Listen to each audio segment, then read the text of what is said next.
আমার রাসূল বলছেন আমার উম্মতের মধ্যে 73টা দল হবে, 72টা দল দোজখে যাবে, একটা দল জান্নাতে যাবে। এই হাদিসটা হযরত আমির মুয়াবিয়া রাদিয়াল্লাহু তাআলা বর্ণনা করেছেন। সুবহানাল্লাহ। আরেকটা হাদিস যা আমরা বলি, ইন্নামা আনা কাসিম ওয়াল্লাহু ইউতি, আল্লাহ আমারে দে, নবী বলে আমি বন্টন করি। এই হাদিসটা বর্ণনা করছে আমির মুয়াবিয়া রাদিয়াল্লাহু তাআলা আনহু। আজকে যারা আমির এবং ফিকহে আকবরের মধ্যে আমির মুয়াবিয়া কি ইমাম আযম আবু হানিফা রাহমাতুল্লাহ আলাইহি সাহাবী জেনে একটি হাদিস এনেছেন। সুতরাং এইভাবে সিয়াসিত্রের মধ্যে 163টা হাদিস আমির মুয়াবিয়া থেকে এসেছে।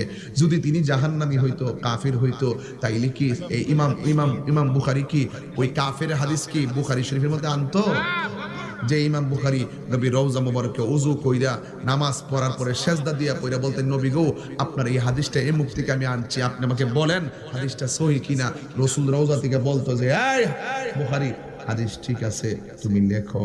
তখন তিনি